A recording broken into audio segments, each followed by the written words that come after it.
dopolnitev ZGD-ja s tem 10a in 10b členom, ki govorijo o omejitvah. Odkje ideja, zakaj je sploh ta predlog?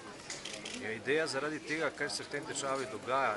Nenormalno je, da podjetniki, ki so svoje firme zaradi pohlepa, zaradi takšnih in drugačnih malverzacij pripeljali na rob propada v stečaj, sporedno kar ustanovijo novo firmo, prenesijo zdrava jedra na to novo firmo, delavci ostanejo na cesti in tako naprej. Skratka, to prakso je potrebno preprečiti, prekiniti s tem in to smo želeli storiti tudi z tem ZGD-jem, ki je bil vložen in hvala Bogu tudi včeraj potrjen dokončno in smo tega veseli.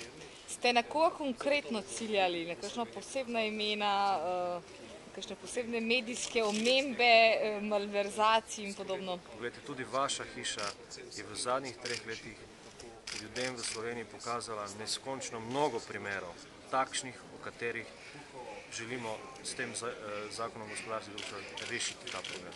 Ogromno takih primerov je bilo, ogromno, preveč.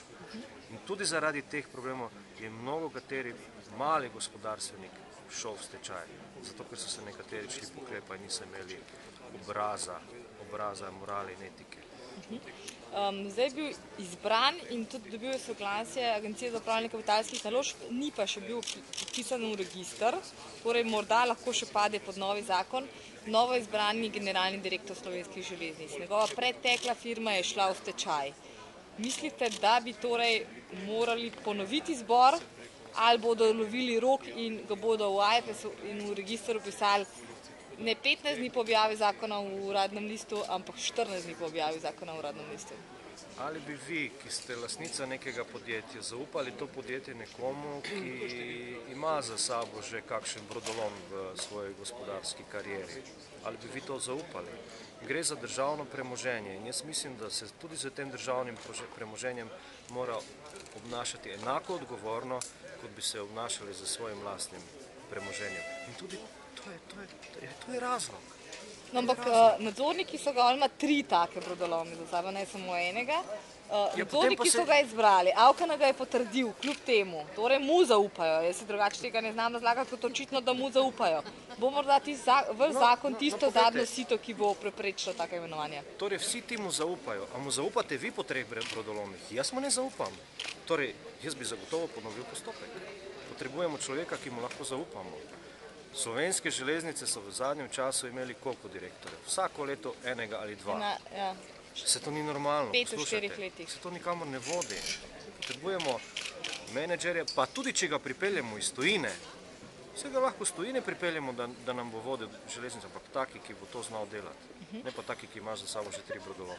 Samo še to, dali ste v zakon 10 let po končanju postopka, kar je nekoliko veliko, glede na to, da se pri nas stečaji in prisilne poravnave ne končajo prej kot v 7-8 letih, elan traja že 20 let. Če dodamo k 20 letom 10 let po končanju, pomeni, da to nekoga za celo kariero pravzaprav zaznamuje, za 30 let. Zakaj niste tega dali 10 let od uvedbe postopka in ste dali 10 let od končanja, kar lahko pomeni 20-30 let? Jaz mislim, da vendarle to ni tako dolgo, da pa zagotovo tudi sodišča bodo morali na svojem področju narediti veliko več, kot je v tem trenutku, da se skratka ti insolvenčni postopki končajo prej. In pogledajte, do sedaj praktično gospodarstveniki, menedžerji niso nosili nobene odgovornosti za to, kar so počeli v podjetjih. Vsak delavec nosi neko odgovornost ali pa ima neko tveganje, da jutri izgubi službo, da ostane na cesti. Menedžer nima nobenega takšnega tveganja. Če se mi ne bo posrečilo, bom pač ustanovil si še eno podjetje, pa bom tam delal naprej. Vse ostalo pa me ne zanima. A je to pošteno, a je to pravično? Jaz mislim, da to ni pošteno in ni pravično. In da je s takimi praksami bilo potrebno prekiniti. Tudi zato, da se jih za neko obdobje omogoči, da bi takšno prakso ponavljali. Hvala lepa. Kdo vam je pisal zakon?